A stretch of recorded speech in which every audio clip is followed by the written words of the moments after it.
Welcome back to Rob Does Pokemon, my friends. I hope you all are doing well. It's going to be a great one tonight, my friends. I am joined by two very illustrious guests. First of all, my co-host Colin, the Poke Office, but also we are going shiny hunting tonight, my friends. We are going shiny hunting for the shiniest one of all. It's Shiny Vert. Welcome to the pod, man. Welcome, welcome. Really appreciate you coming in. How you doing?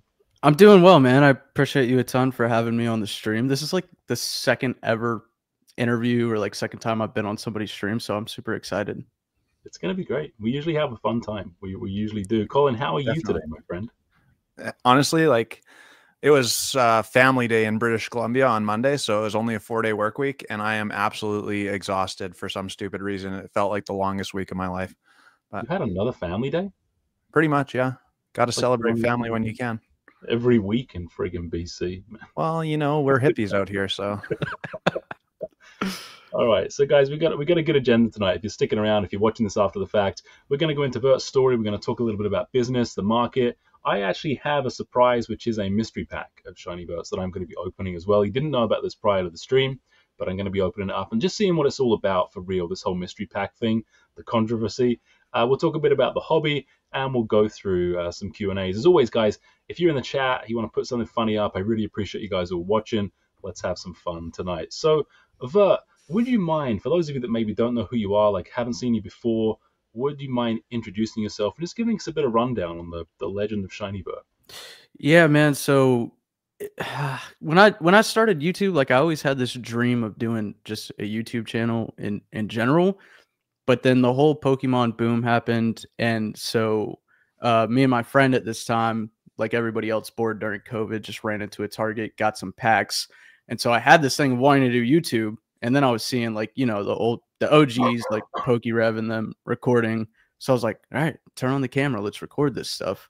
And like for a long time, bro, I'm not gonna lie, my content was super like fake, like not at all what I wanted to do. It was like super PG and like, you know, the whole faking the surprise, because I thought that's what you like kind of had to do at the time in the Pokemon world.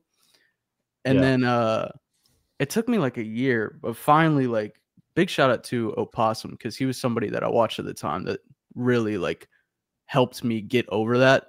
And I was like, F it, I'm just gonna full send it, do whatever I want with the channel at this point. And that's how the whole content side started.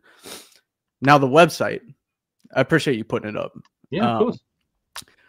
But that was just like I was working obviously a 9 to 5, and then right after I get off work, I'm like running to the stores, trying to grab packs, recording videos, editing, like, you know, it's the grind. Mm-hmm. And losing a ton of money, bro. I got to a point that I could not pay my phone bill. Genuinely. So I was like, you know, every time I'm opening Pokemon, I'm like, it's not fun. So like a different way to do mystery packs would be like the guaranteed hits in every pack. Mm-hmm. So even if you're not getting the craziest shit, like at least you're getting something, because it sucks when you open packs and don't get anything. So that's where the whole, you know, like mystery pack thing came from at first. Got super lucky off of shorts that took off, and then yeah, now we're here. Well, dude, you're doing something right. Which so how did you get 200,000 subs so fast? I got to ask about that. That's a crazy amount. Like, how does that go, bro? It actually annoys me so much, man. It annoys me so much. Like, Ryan calls me a shorts kid and stuff, and he's not wrong, because so very early on when I'm doing this stupid content that I'm telling you about, bro, on main videos at this time, I'm getting like 30 to 40 views a video. But then I'm dropping shorts, and they'd be like the dumbest shorts you could possibly think of in history, and it'd be like 300,000 views. The next week, it's like 1.4 million views, and so subs started coming in like from that, but it was not relaying to long form content whatsoever, which is really annoying. And like I feel like YouTube since then has very much fixed it, where like shorts can help your long content now. But yeah, it's just very annoying. There was a long period of time where on my long form videos, I'd be getting like 1,000 views, and they're like, yo, how are you not getting more views with 200,000 subscribers? Brother, I don't know either. Somebody tell me. Do you think you've done a better job, like now, like you're very confident in front of the camera now on all your videos, right? Like you're enjoyable to watch. I'm assuming I haven't gone back through your old videos, but like I think about my old videos and holy crap, I suck so bad. It's not even funny. And you kind of gain that confidence. So do you think there's like a level of now you can make your shorts and you can make your long form content, like you're being yourself, you're dropping the F bombs or whatever you're saying, like you've built that charisma in front of the camera, like it all kind of starts to mesh together, you know what I mean?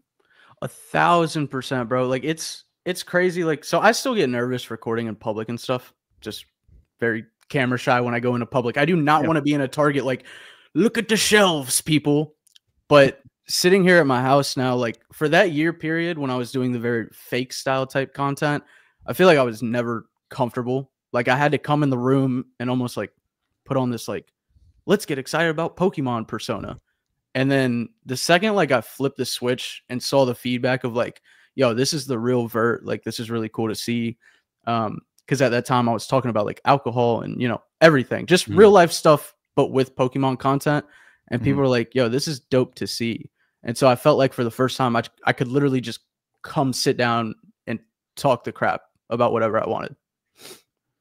I think that's the best, like, because I try and keep my content fairly PG personally, but I think people really can start to relate to when you're actually being yourself. Like they don't want the made up shiny Vert. They want the actual shiny Vert, right? They want the actual Rob does Pokemon. They want the actual Colin. Not very many people want that, but you know what I mean? Like authenticity means something in a space where everyone is trying to be fake on Instagram. Everyone's trying to be fake on TikTok. When you're true and authentic to yourself, it makes your content so much more consumable, in my opinion. It definitely seems like even the whole meta of YouTube right now, I think, y'all can let me know what y'all think, but even outside and inside the world of Pokemon community, like people are almost craving the no cuts videos, just the raw, authentic, real conversations type of style where, 5-10 years ago, it was like, if you're recording a vlog, for example, it's like you want to cut every time you stop speaking and stuff, but people almost want this more relaxed, authentic feel now, I think. Yeah, I agree. I'm pretty sure that's what people are looking. Some people want a little bit more higher quality stuff, but YouTube's definitely more about the talking heads and people just giving their opinions and going for it, which I'm really enjoying. I like the way that YouTube is right now, especially in the Pokemon space. There's a lot of good stuff happening. So, Vert, you're in business. How long have you had the business for? I believe this was September of 2022, so about 2.5 years now.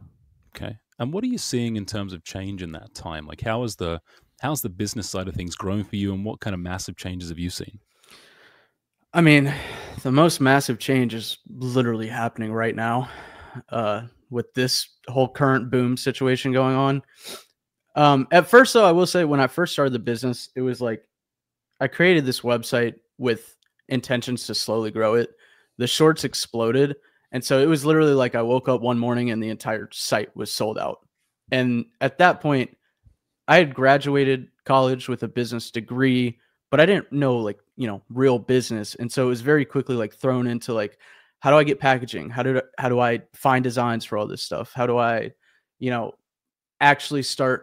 Because at that point I was selling my personal collection as the mystery packs. And I was like, how do I actually turn this into something where I can make deals with people and buy in bulk, etc. And so it was just very quick learning period. And I thought it was actually cool because it's like you either get it done or you fail immediately. And so I felt like I did a really good job with that. I just spent a lot of time on YouTube learning. You can learn anything you want from YouTube now. But then in terms of like changes with the business, like really this current one is the biggest one I've seen, because even with the super booster god packs I do, it's just like Pokerevs basically. And it's like, I need Scarlet Violet, I need Sword and Shield, I need all these packs, but the pricing is just going up and up. So I was supposed to drop those 3 or 4 months ago at this point, and I can't, bro. Like I cannot get the product right now. So I am trying to duck and weave and figure out something new very quick. You have distribution, right? I do not. Oh, I see. Okay. Because at the time, it's like we had this online deals section in our Discord, like before this whole boom. And I was getting product cheaper than my friend down the street was getting it with distro. Yeah. And that has quickly changed. But now that's all dried up. Yeah. And Colin, you got a similar problem, right? Like trying to find stuff is a weekly challenge for you, right? It is, yeah. It is. Like I just ordered another 50 of the Paradox Clash tins or something, because instead of paying in Canadian dollars $7.25 for a Temporal Forces booster pack sleeved, I can get it for $6.25 out of a tin, right? Like, and like I don't care where the packs come from, but you're right. Like literally 4 months ago, we were buying loose packs from reputable sources for, I don't know, I was getting lots of different Scarlet and Violet sets for $4 Canadian. So that was like $2.75, $2.80 American per pack. It's crazy. And that's so much better actually, because on my live stream now, I'm charging what I have to charge to make 50 cents per pack or whatever, but people are burning out legit. Like, and I don't blame them one bit. I hate that I have to charge so much, but it's like, guys, I'm literally not making any money. I'm actually putting all the risk out here to have 1,000 packs available for you to purchase. And that's not like me trying to suck up to anyone. It's just like, it's so much more fun when I can be like, hey, I can actually get you packs for still under MSRP. Mm-hmm. We can rip a bunch of packs, have a lot of fun together, and I'm going to be on till 10 or 11 o'clock at night rather than be done in 2 hours. Yeah, that's a strange one for sure right now. I mean, and actually, Monkey brings a good comment up on the screen here. He says, I thought we were all sitting on sealed product. All the product has vanished. So, yeah, this, for years now, it's been like, oh, yeah, there's so many people hoarding sealed. And hey, that might still be the case. But if you're doing rip and ships, you're running stores, like I think a lot of people are dipping into that inventory pretty fast now. I know distros certainly are. So maybe there's not as much as we think out there right now. What do you guys think of the big thing with the illustration rares today? I want to get into the market a little bit. I know everybody's talking about it. It's like a subject that seems to just be like going and going and going. But what do you make of it, Bert? What's the story here? Market manipulation, brother. How many did you buy? Bro, I really have not touched illustration rares, to be honest. I know a lot of people are like, go in on illustration rares, even if they were saying it 3 or 4 weeks ago. To be honest, I probably missed the boat on this one, because I have always been that person of like, when Sword and Shield was here, illustration rares have just never made sense to me. Like, I know there's some really good artworks, but when you look at Trainer Gallery, why is Trainer Gallery so slept on? Even before the boom, like take Tyranitar from Paldea Evolved, for example. Before the boom, it was like a $25 card. And then you can take like the Pikachu V textured Trainer Gallery from Lost Origin was also like a $25 card. Like, it just never added up to me. So I have not went in on illustration rares, but kicking myself now when you look at that Drowsy, brother. Drowsy's up, man. Backstabber, Palafin, they're all doing it, man. All these freaking cards are just getting jacked up. I mean, Colin, what's your take, man? I mean, I think there's certainly some manipulation, but ultimately, I think people who like Pokemon have this money to spend every week or every 2 weeks when they get paid. And right now, like 6 months ago, they'd be buying a Twilight Masquerade booster box for $160.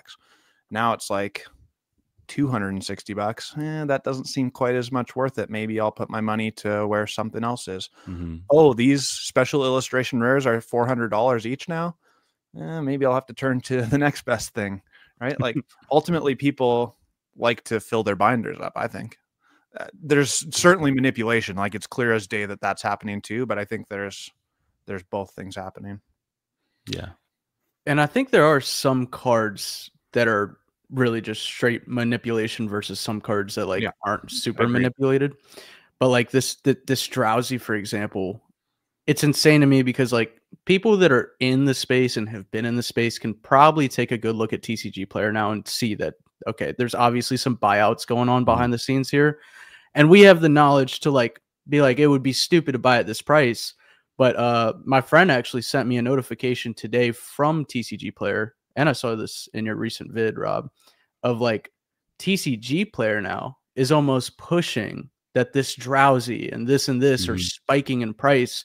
And it's like, I don't know, with all the new people that are coming into the hobby right now, like I don't know if that's such a good thing for TCG Player to be getting behind like that. It just kind of seems weird. Yeah, I completely agree with that. I know in the past they have said, hey, it's definitely possible for people to manipulate things. Like, be careful. But like, quite honestly, man, I completely agree with that sentiment. Like, putting that post up to me today, and the comments straight away. You look at the comments on the Insta stuff. It's all of it is like, hey, it's being manipulated. The manipulator's back. It's being pumped. Like, to me, it almost seems like cards should have a warning before you buy them. Like, hey, on TCG Player, this card has gone up X% in the last 2 days or the last week. Like, just be careful when you buy stuff that you could lose your money. Like, I think there's a responsibility from them to say, I know it's an open marketplace, it's a free market. Do whatever you guys want, pay whatever you got to pay. But I don't know. It's like the Wild West right now, guys. For new people coming in that just see the lines up, wow, it's so great. Like, yeah, it kind of worries me a little bit. Well, it's unnatural because I've been planning on making a video about this for a long time, but I don't really know the final catch of it. Like, we're seeing stuff that used to take 1 to 2 years take 1 to 2 months, and things that used to take 1 to 2 months or 6 months take 1 to 2 weeks. Like, time has been sped up such a fast rate. Like, it's unnatural actually. And it's creating this, level of like, oh, well, I can literally just go to the store and double my money. It's creating such bad takes. And at some point, people are going to get burned by it. But so many people are getting rewarded for bad takes right now. That's the problem. It's true. It's creating this unnatural mindset. Yeah. It is scary though. Like, even when I came back into the hobby, like 3 years ago, the first thing I did was I went to TCG Player and I'm like, ooh, buy the coolest looking cards, because I have no knowledge of sets or anything. I was just like, I remember loving Mewtwo from a kid and Latios and Lugia and stuff. So I'm looking at these cards first, and it's just scary for the new people coming into the hobby that are just going to see that price spiking and be like, oh, this has to be a good buy. Exactly. It's a crypto mentality, I think. You're seeing stuff get pumped up and then drop down, and the FOMO chasers rush in. Okay, so OG Weedle Farm is in here asking about restocks and vending machines, I think, for Evolving Skies and Fusion Strike. I saw it a while ago. It's going back now, like 6 months, I think. I feel like I think they put them in there to pump them up and promote. I don't think we're seeing them for a while, but hey, maybe at a one-off, it's possible. I don't know if you guys have anything different to say on that. Do you think the tariffs have anything to do with distribution and restock on Pokemon Center? I don't think so. No, I don't think Pokemon Center is smart enough to even know about the tariffs yet. They couldn't even get the tax breaks in Canada sorted out when we did all that stuff. Everyone paid full pop on their tax when it was supposed to be. I actually didn't realize it though, but like, I just got one of my first invoices from the distributor. That 5% tax break actually saved me so much money. Yeah, it's huge, man. It really did. So for you Americans in the house, we had like a Christmas government tax break. Yep. So 5% was taken, or not taken off. We didn't have to pay the 5% federal government tax across Canada for 2 whole months. And like, I spent probably $30,000. So 5% is like, it's a decent chunk of change. That's huge. Yeah, it's really huge. But on the negative side, Costco have stopped stocking cards. Apparently, is that true? Is that true? Costco have stopped Pokemon cards? It's not true at all. That's right. I don't think that's right at all. So let's talk a little bit about mystery packs. Mystery packs is a bit of a controversial subject for some people in the Pokemon TCG. There's people who say, hey, people shouldn't be selling mystery packs. They're evil. The odds are so bad. Nobody should be able to have them. Other people that say, well, everyone buys their ticket. They take the ride. I actually subscribe to that theory. But what's your take on this, Shane? I mean, you sell them, obviously. So what's your philosophy? Dude, I talk about it quite a bit now because it really drives me nuts. I'm not going to lie. Like, when somebody buys a mystery, because, all right, well, first of all, I'm somebody who indulges in mystery packs. Like, I have bought Revs, I've bought Danny Phantoms, Volts, literally any ones you could think of. I've tried them out, opened them. And so once I got into it, like, I've always had the mentality as a seller is like, for one, I have the whole guaranteed hit thing. So at least you win something. Like, if you go to Target, pay $200 right now, you could walk away with one EX card worth like $2. It's the same exact thing as a mystery pack. Like, you go into it knowing that you have a chance to win big, but you could lose. But like nobody's forcing you to buy mystery packs, but it just really drives me nuts, the people that like will buy one mystery pack from me and then they leave a review of like, oh, all the mystery packs are shit because I lost on this one. Mm-hmm. Like, it's just odds, bro. Like, you win some, you lose some. Do you think it feeds into the gambling addictions people have?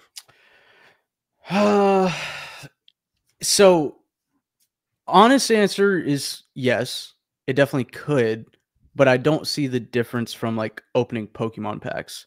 Because I'm not gonna lie, bro. There are nights where I degen and I'll have a few too many drinks and I will go straight to my sealed collection and I look like somebody that cannot leave a Vegas casino.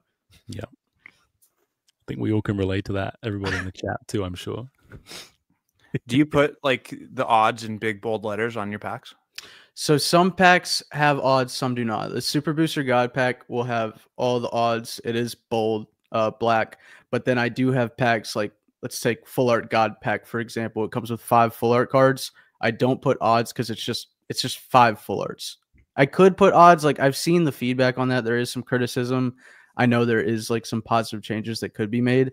It's just very hard to odd that out of like how would I even do that? You have a 1 in 10 chance of pulling this much value or these specific card. Like, I don't know. It'd be something I'd have to look into. But right now, there's some that do it, some that don't.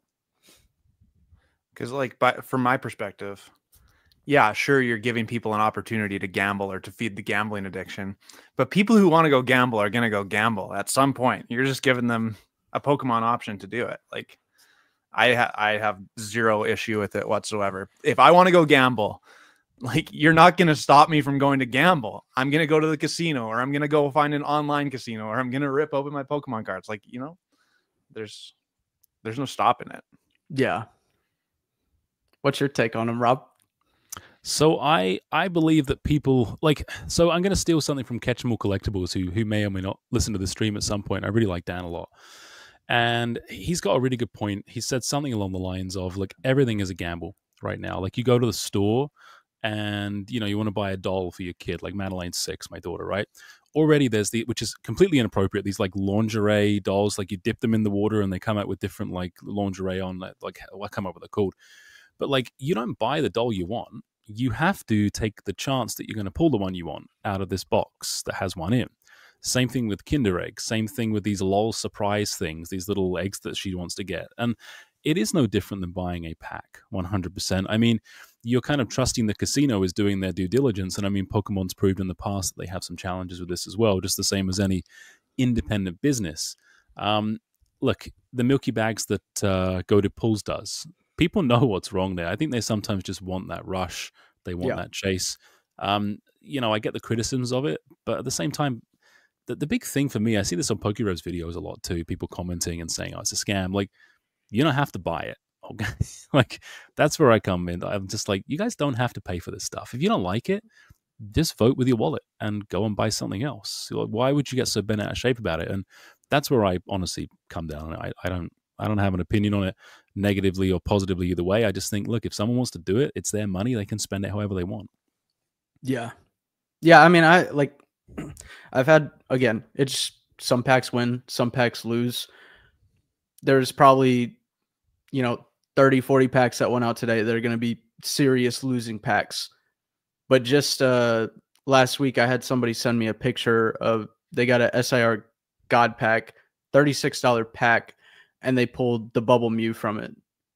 And so, like, that's a huge card right now. And, like, so I constantly get, and I posted this picture, like, on Discord and stuff for proof, but I constantly get, like, lose. But, like, I'm seeing the winners, and a lot of times, like, winners are a lot quieter than losers. Like, losers will speak louder always about negative experiences and stuff. It's just annoying, bro. At the end of the day, it's just annoying. Like, I wouldn't be able to still be doing this for 2.5 years if all the packs I sent out were just losing packs. Yeah, that's a good exactly point. Right. That's a good point. And Sam asks about the dolls. Dude, I don't know if you have kids or not. If you do, you probably understand. Like, when you don't get the doll they want, you might as well have given them shit in the dude.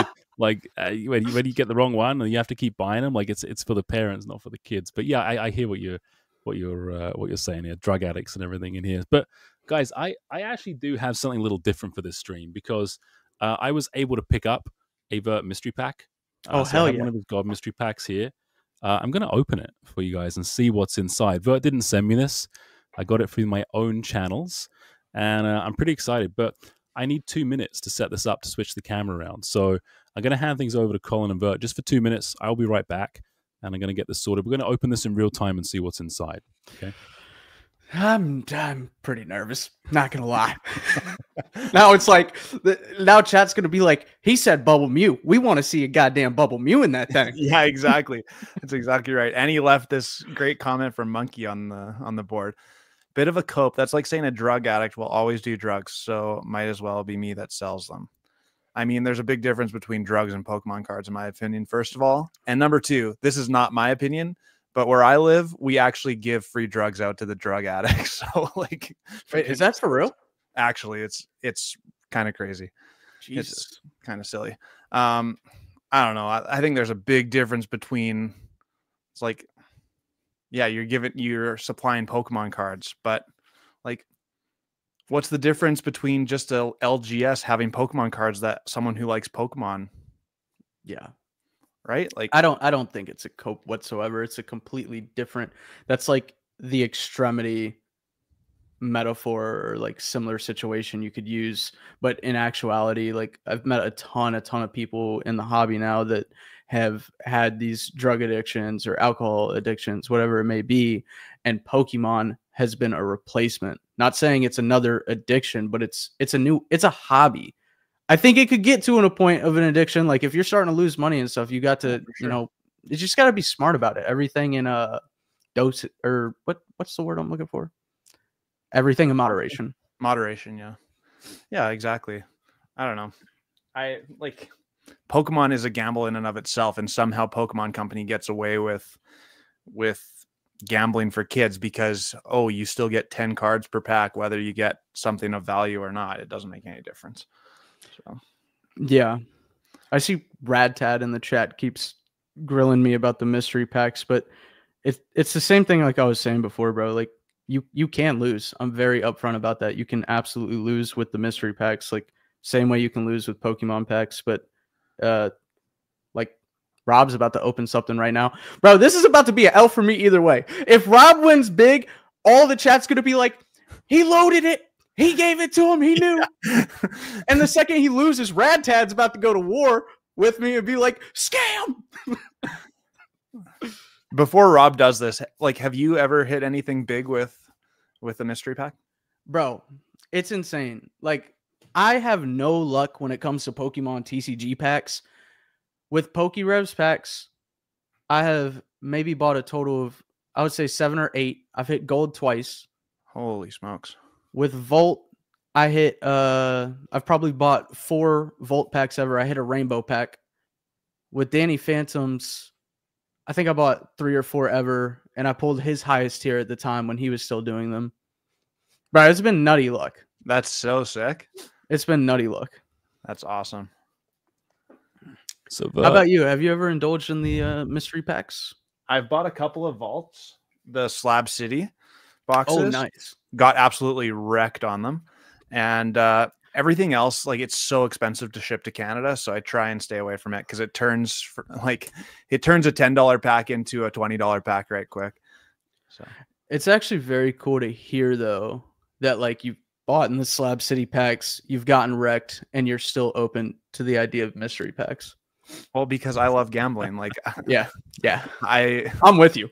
I don't mind losing every once in a while. Like, I don't like losing, but I'm a loser. So,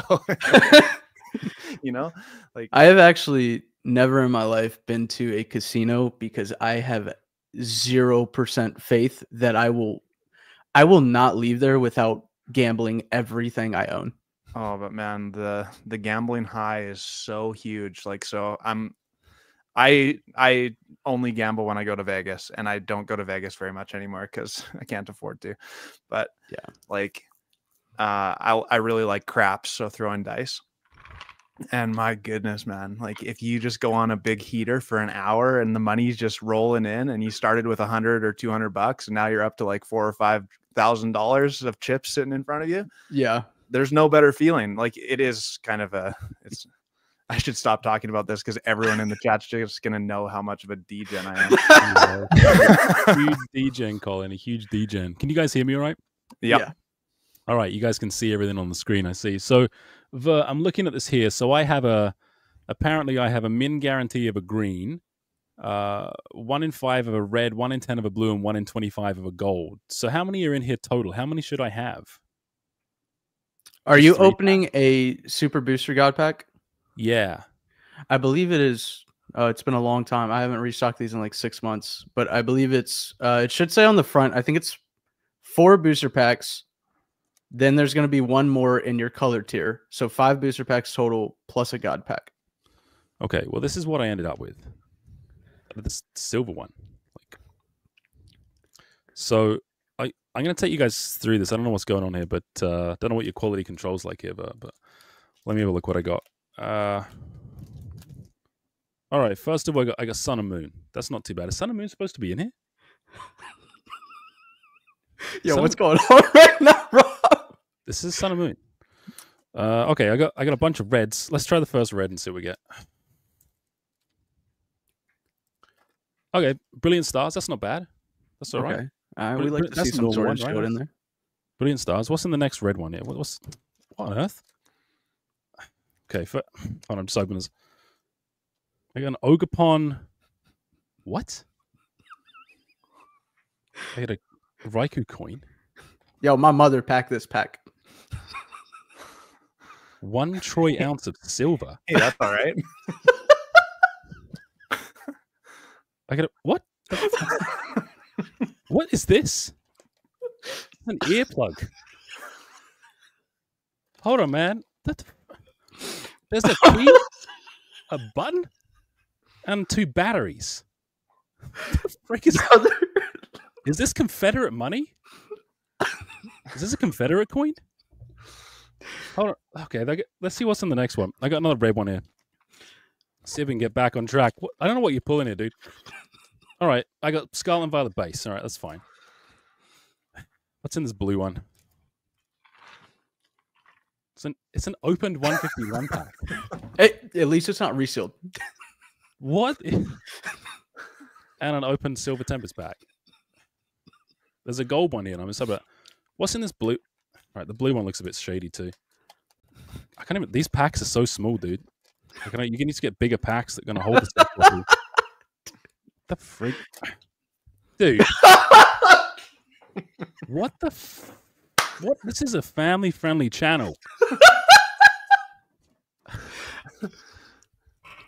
It's this one: a Volbeat Reverse Holo, 2 code cards, a Dragon Ball Z card. The kids are loving those these days. Dude, this is like at least I pulled the friggin' God tier. Let's see what we got in this If one. that Trojan was the small, that was used by me. Thankfully, it's sealed. Keeping them sealed. What's in this one? Let's have a look. Oh my god. What?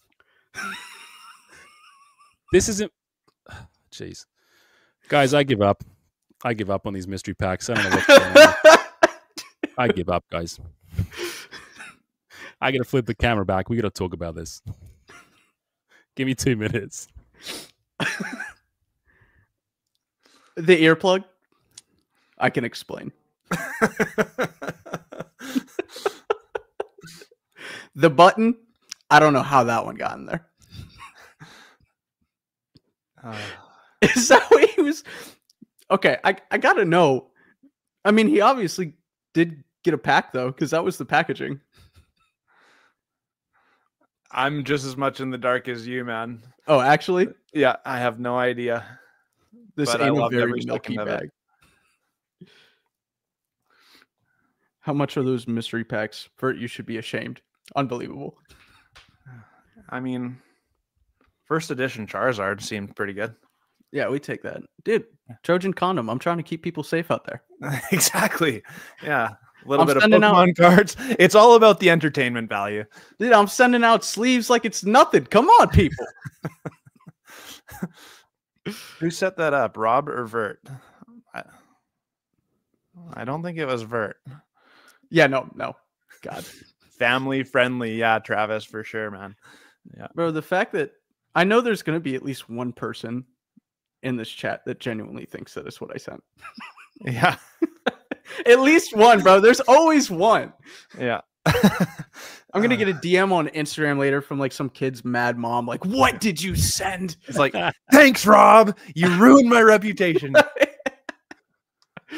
Oh man, I hope you guys enjoyed that. Okay, so clear it all up here, guys. It's a prank. It's a printout. It's not actually his pack. I printed this out at Walmart. It cost me $3. Okay, Dude, I'm not gonna lie. I completely like with the way the light looks like it's hitting it. I genuinely thought thought so, you too. had it. I also bought 100 of these on Amazon for like $8. Did you really? Yeah, Freaking worth it. so worth it. And I'm now starting to sell my own Robbie mystery packs that do include earplugs, buttons, and packs. I should open these packs. I forgot I should have opened the packs, but yeah, maybe we'll do that another day. But I think the Trojan is actually the most important part. Yeah, that's the gold tier right there. Yeah, protection while you gold have tier. some fun. That was Mimic Brew's idea.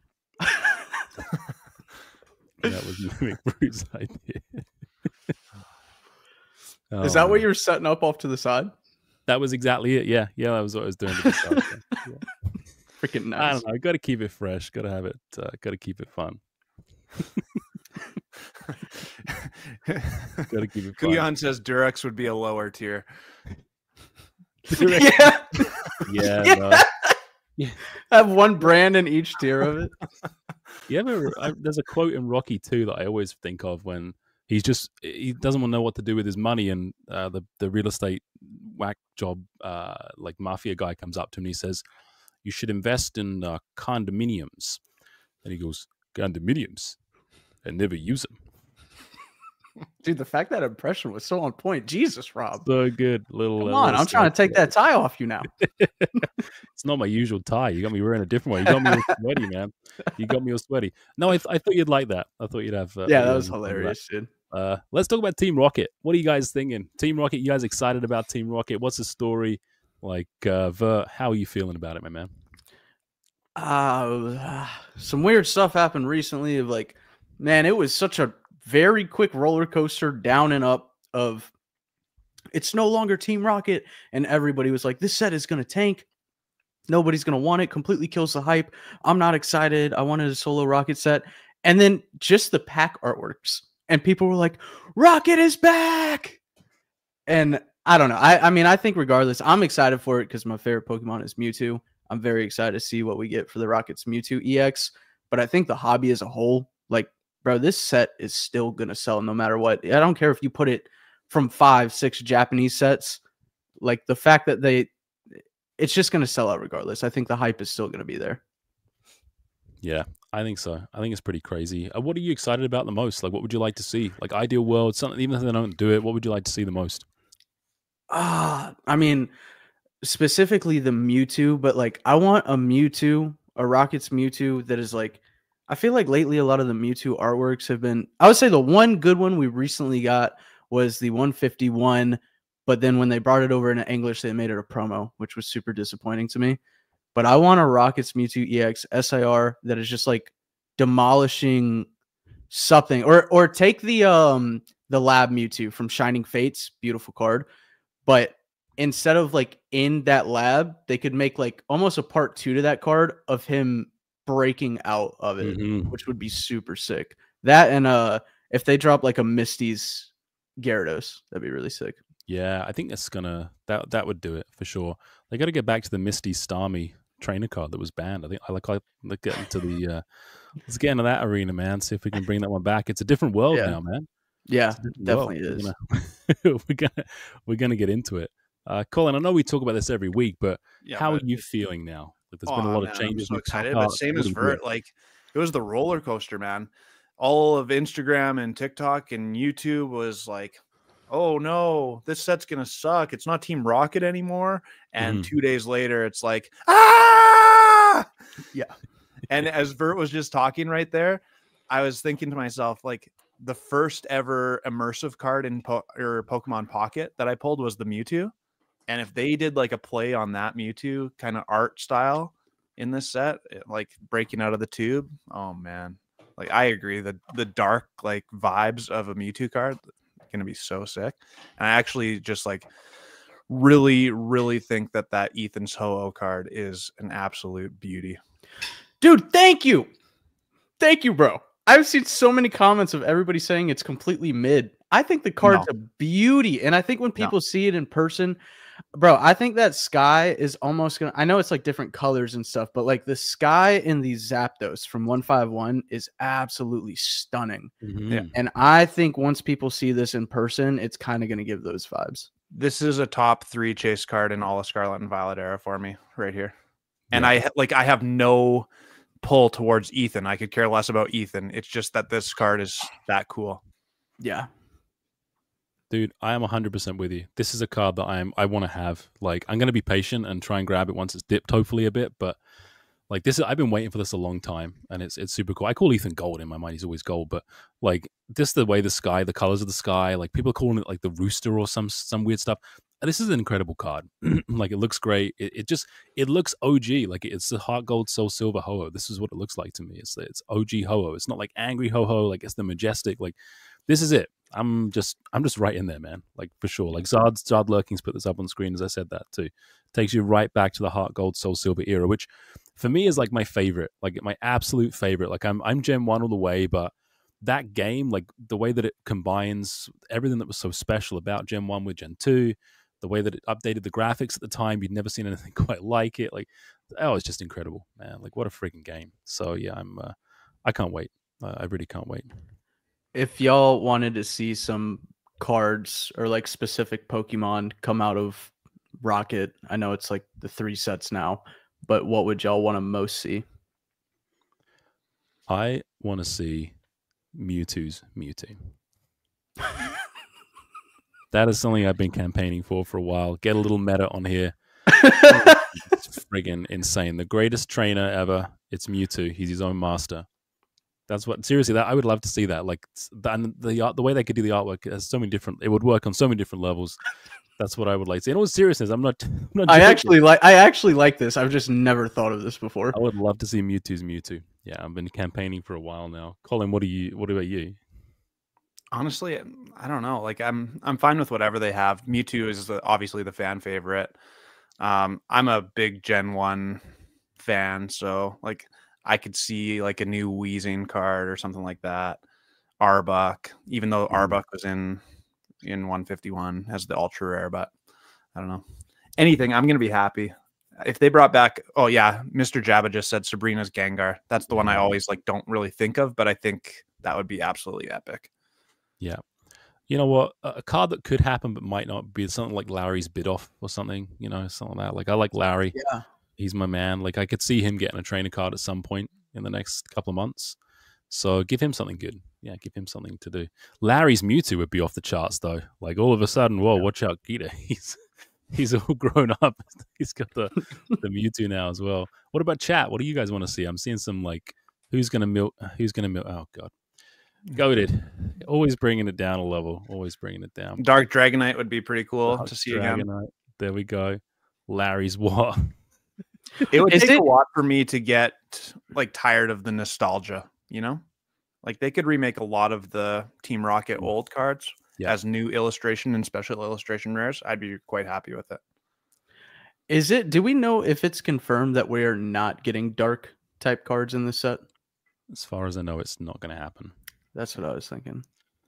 I think PokeBeach came out with an article about that a few weeks ago. Yeah.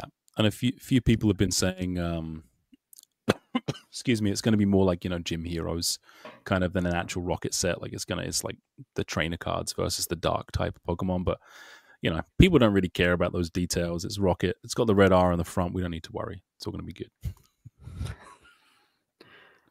We don't need to care about that. Imagine they dropped a crazy Hypno card after all those like leaks came out. Do you know this? No, what is this? Like 2 or 3 months ago, it was like Hypno and a few other like Pokemon Typhlosion. Yes. The Typhlosion stuff. Yeah, yeah. Oh, yeah. Now I remember. Yes. Yeah. Hypno's one of those crazy ones. We're never gonna see a Typhlosion card again, bro. R.I.P. Typhlosion, man. Yeah. Poor guy. One of the goats. That is something I'd really, really like to see Pokemon do is focus on, the Gen 2 and the Gen 3 starters, please. Yeah. I've been saying that for months already. Imagine like, you know, in Paldea Evolved, we have the 3 starter evolution lines as kind of trilogy cards. Yes. Do that for all the Yes. starters. My goodness, it would be so good, man.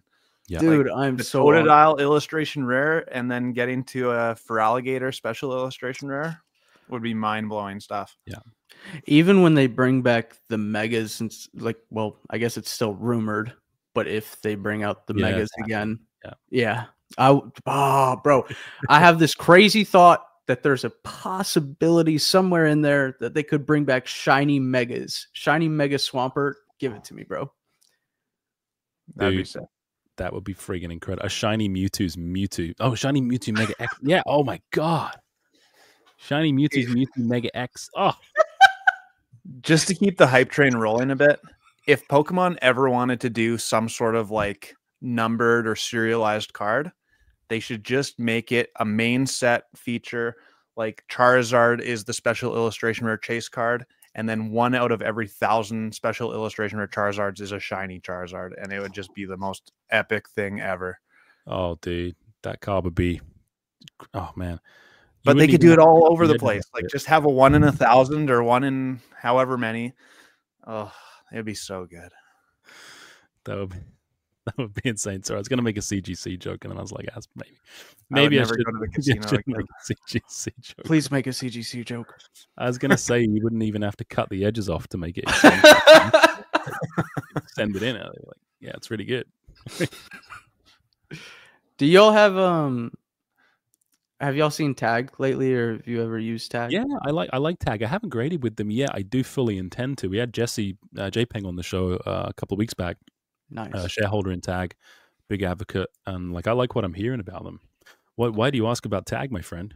Somebody actually hit me. It might have been Jesse. I'm not 100% sure. I've just been seeing them like blowing up lately, and I think it's kind of because all the CGC stuff of them authenticating, and it's like Tag's coming in at this perfect time. But somebody messaged Goated. That's crazy. That's crazy. But I don't like CGC either. But somebody told me to reach out to you specifically and ask you about Tag. Oh, to me? Mm-hmm. They just said I'm you amazing. had a lot of information on it. Yeah. So yeah, I mean the best place to start would be my stream that I did with JPeng, and Ava's Binder was on there too. Like he went into a lot of great stuff, and I would hit Jesse up too. He's awesome. Yeah, they seem pretty incredible. We're trying to get one of the stores that I go to here that I'm friends with and do a lot of stuff with. They're trying to become a hub for this part of Canada as well, to try and set up as a distribution center and ship out. So that's cool. I think Tag's got a long runway. I really do. I think people are fed up with this stuff with not just CGC but also PSA. I mean, the inconsistencies, right? Every grading company has their inconsistencies, but whether it's these companies using AI in the future, or a disruptor like Tag or Ace Grading in the UK, like I would get started. I mean, the vision where they want to get it, as far as I understand, is there's a grading machine in every store and every card store, and you just go there. You pay your flat fee. It doesn't matter if it's a first edition Charizard mint condition or a Iono's Belly Bolt, 50-cent card. It's the same cost to grade it, and they'll just do it. They'll give you a full report, a full breakdown. Like I like that transparency, right? There's none of this like, why did this get an 8? Like there's no. Vert, have you seen the report that like if you buy the kind of top tier Tag grading service, what it gives you? I have not. Oh man, like I don't know if I don't have a Tag card on me, but it comes with a QR code. And it gives you like a 5 to 10 page report on like you can zoom into all the corners, you can zoom in to like different views of the face of the card, seeing all the minor imperfections. It is really, really cool. That sounds super cool. That's the one thing we were talking about Tag on I like part of this like new podcast now. We were talking about Tag the other day. That's why this Jesse guy had hit me up, and we were all saying like how cool it looks, and like all the talk about it has been super positive and stuff. And a lot of people think I'm always biased just because I don't like CGC and I personally like PSA. But I've done many videos on like PSA inconsistencies and their screw ups as well. There was a video I did like over 2 years ago or something. It's shitty video. Nobody go watch that. But but I got a PSA 6 Slowbro EX back. I cracked it out of the slab, resent it, and it came back a PSA 10. And like to a 10. Yeah. PSA 6 to a 10. And Axie said the same thing the other day in the some group chat. He was talking about he also had a PSA 6 go to a PSA 10. And it's like, I feel like I really want to test Tag, man. I really want to test them with their whole like full reports, but I want to send them a couple submissions where I regrade and see how on point it stays with this full thing they give you. That'd be interesting for sure. Jesse did talk about that, Rob, a little bit. Yes, he did, yeah. AI is not perfect, but it's certainly a lot more perfect than human error grader. Believable. Yeah, and there's a counter argument too. I see some people here saying, I mean, Elvis is here saying, I'm on the side that cards enjoyed by human eyes should be graded by human eyes. And that's a fair one. I think there's some eyes that you want to grade and maybe others that don't. But yeah. And see, we've talked about this before, but some people like PSA because it has that human error. Like I have a outside shot chance at the 10, even though I know this card isn't perfect, it might still get that 10. With AI doing all the AI measurements instead of a human error measurement, well, it's not getting a 10 if it's not a 10, right? Yeah. So it's also very interesting. I've seen one take of like people are asking when they put these whatever they're putting in the stores where you can go into any store and grade your cards. I've seen a lot of people asking the question of like, what if your card gets damaged or something? Like at the end of the day, it's a machine that it could get damaged. But also on the flip side of that argument, I had a friend, he lives in I want to say England, but he had shipped a $21,000 submission to PSA, lost. So it's like you still run the risk of losing your cards no matter what. Yeah, that's crazy. Just gone. Stolen. 21,000. He got the money back, but $21,000 of like collectibles that mean a lot to you. Yeah, that's ridiculous. Yeah, like I always put a crap ton of insurance to cover all the people's cards that I send out to PSA. But still, it's people's cards. It's like they mean more than just the $500 that the Pikachu costs, right? It's hey, it has that memory. I pulled this card or whatever it is. Yeah. 100%. 100%. So guys, we're gonna keep going for another 10-15. If there's any questions that you guys have for Vert, anything you want to bring up in the chat, any burning questions or confessions for him, please bring them up now. We're gonna do a little bit of rapid fire right now. I want to ask Vert some questions, just like some fun stuff. So Vert, I want to ask you some like this or that. What do you like better? Which is the better set? Doesn't have to be specifically for investing or collecting, whatever, just whatever comes into your mind. So Obsidian Flames or Stellar Crown? Stellar Crown. Stellar Crown. What? How? Okay, how did we get to that? Obsidian just got really, really, I guess because, I mean, I was breaking the set at the time. It just got really repetitive to me of seeing the same cards over and over. I will say I was a big fan of the Charizard from Obsidian, like the whole glass looking Charizard. And don't get me wrong, there's absolutely beautiful cards in both sets, but I think it was just that factor of I got really tired of it. Interesting. Yeah, I opened a lot of Obsidian too. Like I can see, I never pulled that Charizard. I pulled every other friggin' card out of that set except that Charizard. I had to buy it, and I bought it for like $100 Canadian. So I'm well underwater on that one, I think. But okay, all right, I like that. I like that. What's the best play right now, vintage or modern? Ooh, that's tough. I think modern if you make the right choice. I think modern if you can find the sneaky pickups. Yep. Like some modern, don't go into it. Like right now, don't. In my opinion, I'm not going to be buying Drowsies now. Yeah. But if you can find a sneaky, even like a promo that might be cheap that, you know, this box might catch. Like if you bought the Greninja things 3 weeks ago, the Greninja promo, even from a Shrouded Fable box, look at how that thing is skyrocketing. Like I think there's a lot of options that we're going to see over the next few weeks. I saw your video today talking about full arts. Bro, I completely agree. Like full arts are could be the next thing to really go. Yeah, and it's stupid. It's so stupid. Oh wow, it's beautiful. Freaking nice. It's beautiful. I like it. Vintage versus modern we did. What's the best set of Scarlet and Violet?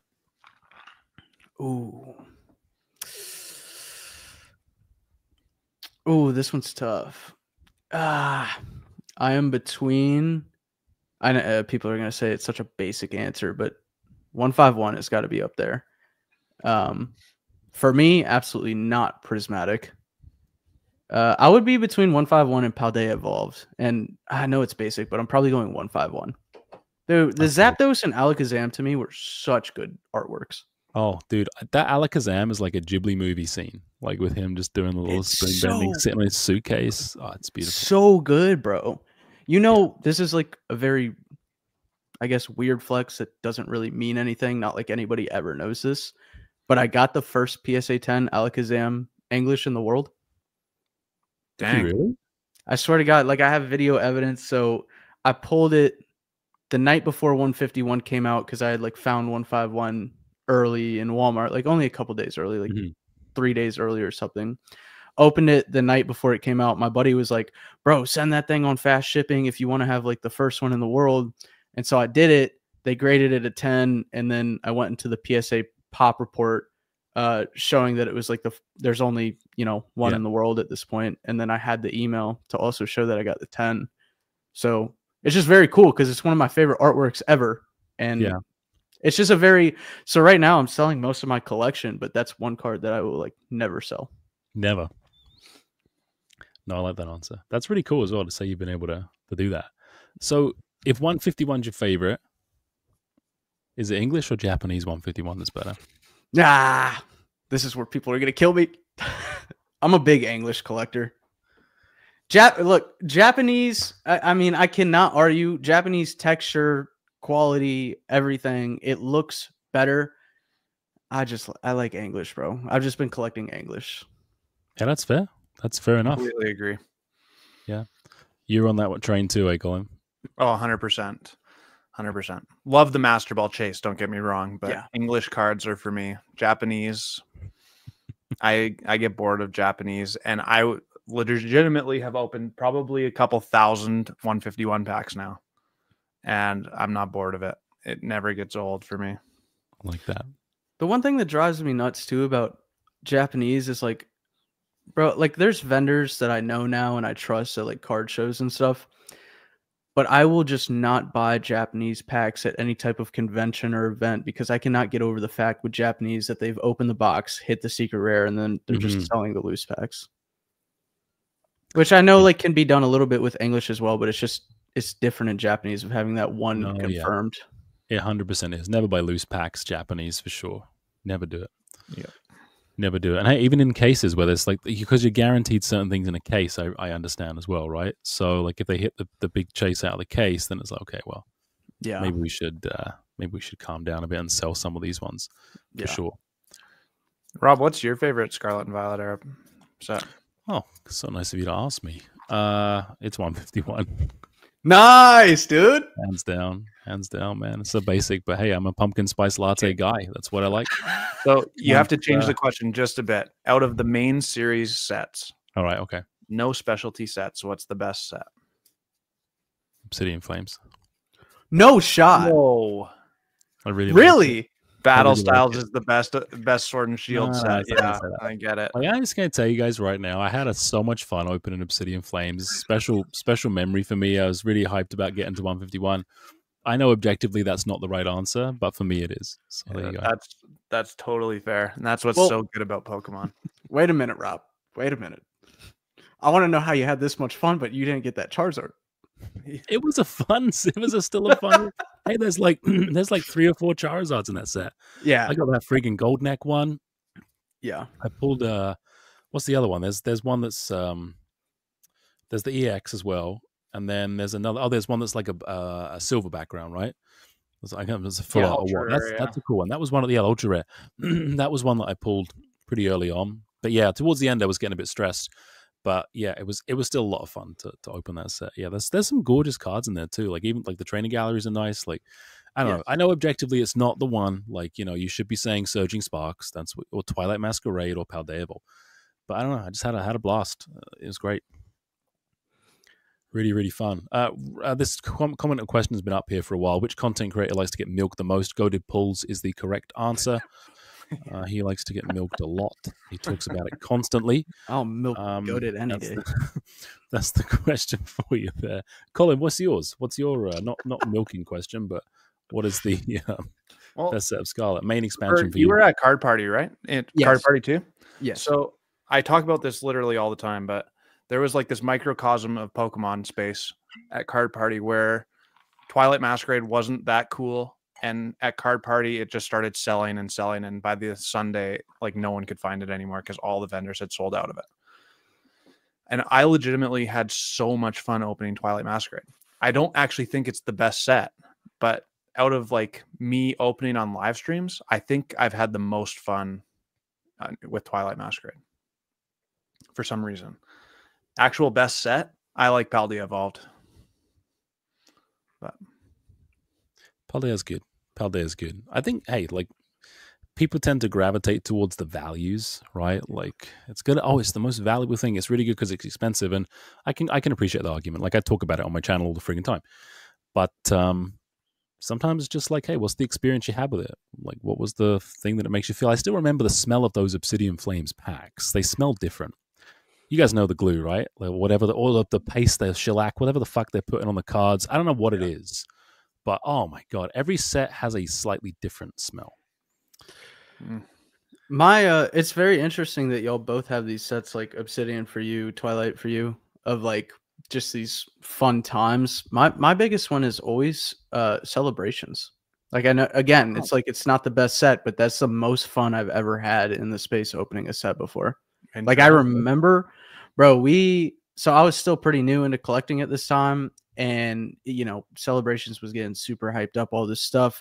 And my buddy, who had been in the hobby for a long time, I had just started making videos opening packs, and he's like, bro, come like stand in line with us at GameStop. And I know that's very looked down upon now, like, you know, the collector shouldn't be allowed to do this and that. But at that time, like we took lawn chairs and went out there and sat for like 45 minutes before GameStop opened just to lock in our 4 pre-orders. And it was just such a fun experience to be like, yeah, we got some.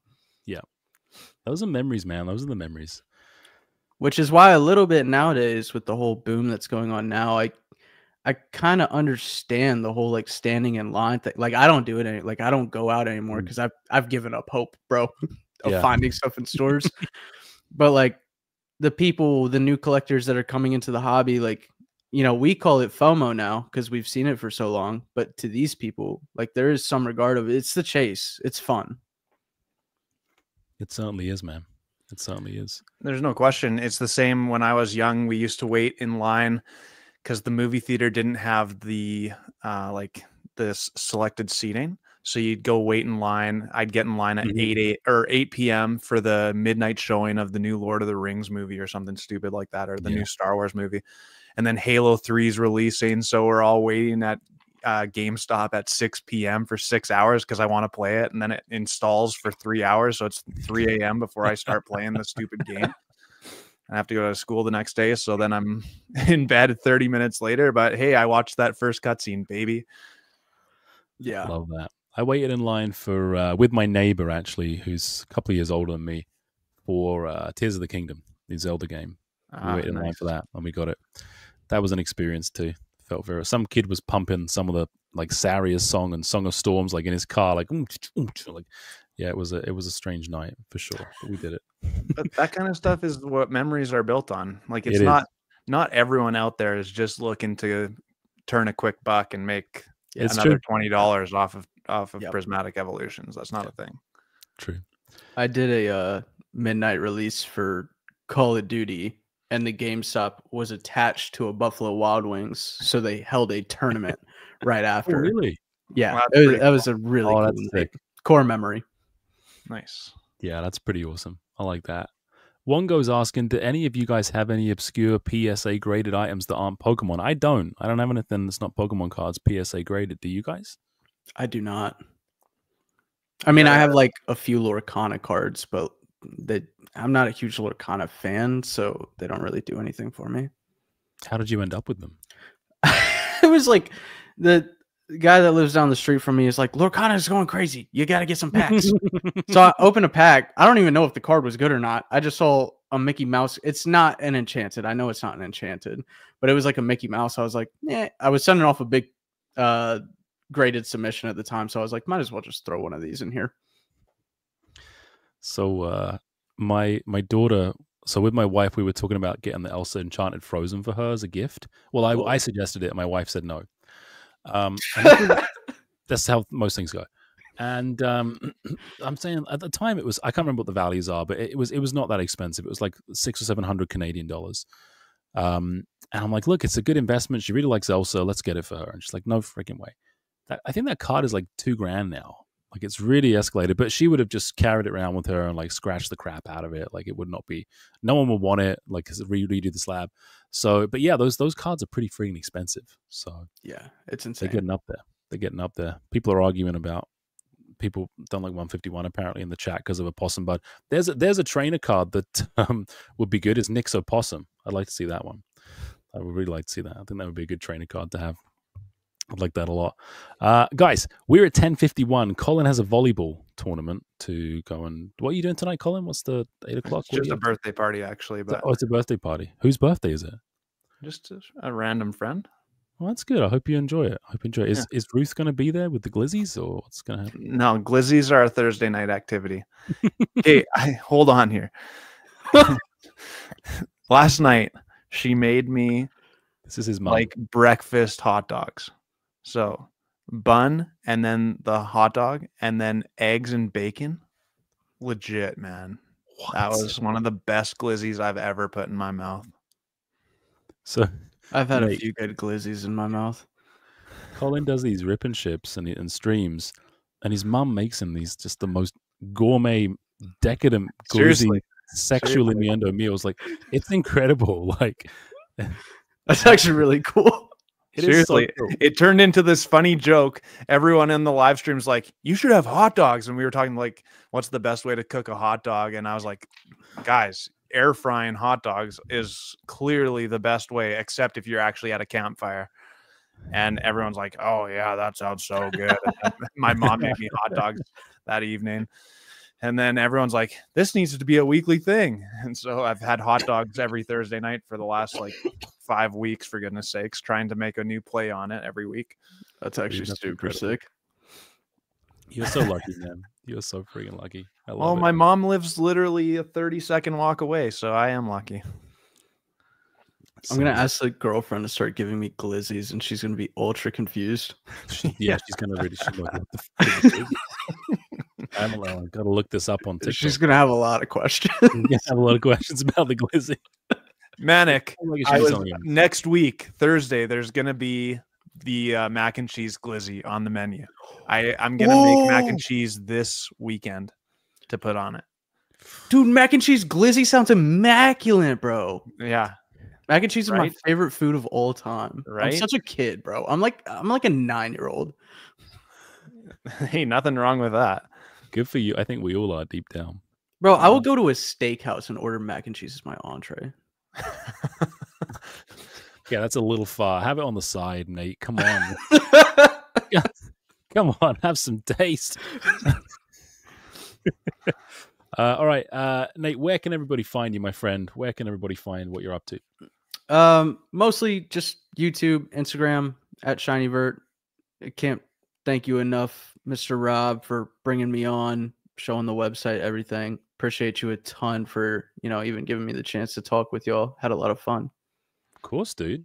You're awesome, man. I've really enjoyed this chat. I think it's been pretty cool. It definitely was. Dude. Colin, where can everybody find you? ShinyVert.com. Dropping new stuff every week. What a goat. Where can they actually find you? Where can they actually find me? Yeah. Tomorrow night, 7 p.m. Pacific, 10 p.m. Eastern time is Pokey Office Trivia Night. If you want to join in. Prizes, fun and games. It'll be about an hour. That actually sounds really fun. I thought you were about to give the address to the birthday party tonight.